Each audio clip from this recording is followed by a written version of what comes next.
Sejam bem-vindos à aula de História. Hoje, pessoal, nós vamos falar sobre um dos assuntos mais importantes da história do Brasil e um dos que tem mais peso em questões de concurso e vestibular, que é a ditadura militar. É esse período que vai de 1964 até 1985 e que a gente pode observar, dentre outras coisas, mas principalmente temas como repressão, retirada dos direitos civis, uma Constituição é promulgada para legitimar o Estado autoritário, que é a Constituição de 1967, exílio e também tortura. Então, nós vamos falar sobre esse período, vamos dividir aqui esses 21 anos de ditadura militar em 2 vídeos, para não ficar tão extenso. Hoje nós vamos estudar o presidente Castelo Branco e Costa e Silva, que foram os 2 primeiros presidentes militares do período do regime militar. E depois nós vamos estudar os outros presidentes. Ao todo são 5 presidentes que correspondem a esse período. Para falarmos desse período de ditadura que tem início no dia 1º de abril de 1964 com um golpe militar, nós precisamos falar do governo de Jango, de João Goulart, que é um governo que tem semelhanças com o socialismo. Jango era tido como um comunista, a sua proximidade com China, com Rússia, lhe colocava em uma posição de desconfiança, embora ele nunca tivesse se declarado comunista, socialista, mas era simpatizante de causas sociais. E a grande marca do seu governo, e foi isso que deu o maior problema para que os militares tomassem o poder e também para que Jango perdesse, de certa forma, apoio político, a elite política se volta contra Jango, sem dúvida nenhuma, as suas reformas de base. Dentro das reformas de base de Jango estava a reforma agrária, que é uma das grandes marcas do comunismo. Então, assim, por todo esse caráter muito semelhante com questões de proletariado, de igualdade social e principalmente a partir da reforma agrária, foi dado o golpe e retirada do presidente do Brasil em 1964.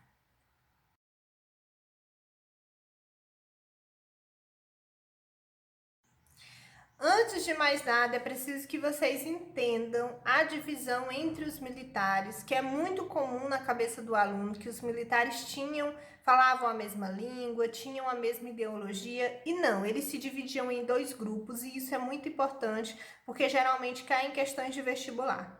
O primeiro grupo é o grupo da Sorbonne, que também era conhecido como os castelistas, ou como a ala branca, a linha branca, que era o grupo mais ameno, menos radical.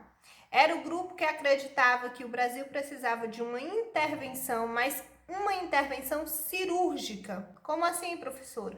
Uma intervenção do regime militar, dos militares, mas por um período determinado, até o momento de fazer a limpeza da casa, retirar o que eles acreditavam que era ações corruptas, retirar os políticos corruptos. Então, depois de organizada a casa, eles entregariam o país novamente a uma democracia. Esses militares, eles eram mais intelectuais, eles eram muito próximos dos Estados Unidos, da ideologia norte-americana, eram anticomunistas, muitos deles participaram aí da Segunda Guerra Mundial, então eles eram diferentes. Em relação, aliás, em comparação ao linha dura, que eram muito mais radicais, que não pensavam, na verdade, em um período determinado, mas sim em um período indeterminado.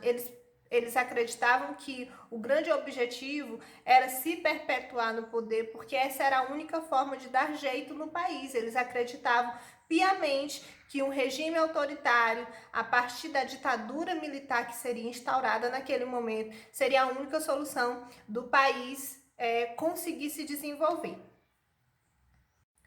O primeiro presidente deste regime é Castelo Branco, que governa de 64 até 1967. Castelo Branco, ele assume o país em uma situação muito delicada, que nós já falamos sobre isso, e é uma situação que vem se arrastando durante alguns anos, que é a crise econômica, a sua economia muito fragilizada, desde governos anteriores, mas principalmente acentuado no governo de Juscelino Kubitschek, aí, com a construção de Brasília, entre outros projetos do presidente. Então, Castelo Branco ele assume com essa missão de conter a inflação, de dar um jeito na economia, nessa crise, e de ir manifestando as primeiras ações desse regime militar. Eu volto a dizer para vocês, lembrando que a ditadura militar ela foi aclamada por vários grupos da sociedade, inclusive pela Igreja Católica. Então, nesses primeiros anos, não era possível sentir exatamente essa repressão, essa ditadura. Com o passar dos anos, isso vai se acentuando. Então, Castelo Branco ele traz como grande projeto econômico o Programa de Ação Econômica do Governo, o PAEG, que, entre outras coisas, vai se destacar o arrocho salarial, ele vai determinar que o salário não sofrerá nenhum tipo de aumento, muito pelo contrário, talvez esse salário precisasse ser reduzido, mas não iria aumentar. Aumento dos impostos da arrecadação do governo, ele vai conter a linha de crédito, para que os bancos diminuíssem essa linha de crédito para a população de forma geral. Enfim, ele vai colocando decisões econômicas que pudessem favorecer o Estado na arrecadação de dinheiro e conter essa crise econômica. Mas, embora Castelo Branco tenha sido o primeiro presidente desse regime que se iniciava ainda em 1964 e fizesse parte da Sorbonne, ainda assim, o presidente Castelo Branco ele tomou decisões que afetavam diretamente nos direitos civis, nos direitos dos trabalhadores e nos direitos de alguns grupos que tinham uma atuação significativa nesse período. Então, assim, ele proibiu todo qualquer tipo de manifestação dos trabalhadores. Ele colocou na clandestinidade grupos que se familiarizavam com ideais comunistas, como a União Nacional dos Estudantes. Os jovens eram muito atuantes nesse período, ligas camponesas. Então, assim, todo partido e todos os grupos políticos que lutassem por causas sociais, ele coloca na clandestinidade e passa a reprimir severamente esses grupos. Castelo Branco se aproxima dos Estados Unidos, isso era bem lógico. Na verdade, os norte-americanos eles vão apoiar a ditadura militar no Brasil a essa época. Não só apoiar, nós vamos ver depois que em um dado momento os Estados Unidos vão interferir, vão dar subsídios a essa ditadura que acontecia aqui. Se mantém afastado de Cuba, na verdade corta relações com Cuba e se declara terminantemente anticomunista, o que também era o esperado. Nós estamos aí em plena Guerra Fria, lembrem-se disso. Mas era necessário não atuar na ilegalidade. Como transformar esse Estado da noite para o dia em um Estado autoritário, sendo que a Constituição vigente era a Constituição de 46 e era uma Constituição democrática. É aí que entram os famosos atos institucionais do regime militar. O que eram os atos institucionais? Os atos institucionais eram, na verdade, instrumentos jurídicos que os presidentes militares usavam para evitar atuar na clandestinidade, para que suas ações fossem pautadas de alguma forma pela justiça. Então, eles usaram isso. Vocês lembram de atos adicionais, vocês lembram de emendas constitucionais, nós já falamos isso na história. Então, é basicamente uma emenda constitucional. Eram leis de exceção que vigoraram durante todo o período da ditadura militar, de 64 a 85, porque por mais que os presidentes militares chegassem a otorgar uma Constituição, que era a Constituição de 1967, a Constituição do regime militar, ainda assim eles fizeram uso de vários atos institucionais. E os principais, que são o que nós vamos falar, é o que cai no vestibular, são os 5 primeiros atos institucionais. E apesar de serem decretados 17 atos institucionais durante esse período, Os mais importantes são os atos institucionais número 1, número 2, número 3, número 4 e o ato institucional número 5, que é o mais perverso de todos, que vai ser determinado durante o governo de Costa e Silva, o segundo presidente. Nós vamos falar sobre os 4 primeiros atos institucionais que foram decretados durante o governo de Castelo Branco. O primeiro é de 1965, onde se determina que o poder político ficará nas mãos dos militares e limita o poder legislativo.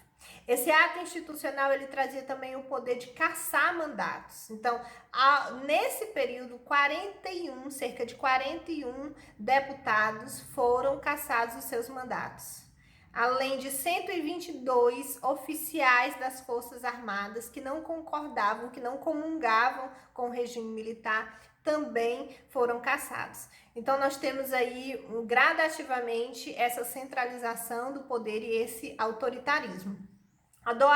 O ato institucional número 2 é muito significativo para esse período, porque acontecem as eleições de deputados e uma oposição muito grande ao regime militar é eleita, e eles percebem que eles precisam agir novamente e fazem uso do ato institucional. Então, eles decretam aí, baixam o ato institucional número 2, em que eles vão praticamente fechar o Congresso em 2 partidos, não é? O Brasil se torna bipartidarista, ou seja, ele só poderia ter 2 partidos. E aí nós temos que é a ARENA, que significa Aliança Renovadora Nacional, que é o partido dos militares, e o único partido de oposição, o MDB, Movimento Democrático Brasileiro. O ato institucional número 3, ele vai decretar as eleições indiretas, porque muitos governadores, deputados e até mesmo prefeitos das capitais estavam sendo eleitos que não concordavam com o regime militar a essa altura. Então, eles decretaram eleições indiretas para os deputados e para prefeitos de capitais. O ato institucional número 4, ainda no governo de Castelo Branco, é a aprovação de uma Constituição, que vai ser a Constituição de 1967, vai ser outorgada em 1967. Então, o ato institucional número 3 e número 4, eles foram do ano de 1966. E aí eles determinam que era necessária uma Constituição que não vai resolver o problema desse autoritarismo. Eles continuam ainda assim decretando atos institucionais, mas é uma Constituição autoritária. O segundo presidente do regime militar é Costa e Silva, mas é o primeiro da linha dura. Então, nós vamos observar que as coisas vão caminhando para um autoritarismo mais declarado, que esse era o objetivo dos militares desse grupo. Ele governa de 1967 até 1969 somente, é afastado por conta de problemas de saúde. E ele tem o objetivo, claro, de continuar a política de Castelo Branco, que já tinha determinado, baixados 4 atos institucionais. É de Costa e Silva, o ato institucional número 5, em que é o pior de todos, vai ser representado aí pela retirada quase que total dos direitos civis. Mas existe algo muito importante que acontece logo no início, em 1967, que é a passeata dos 100 mil.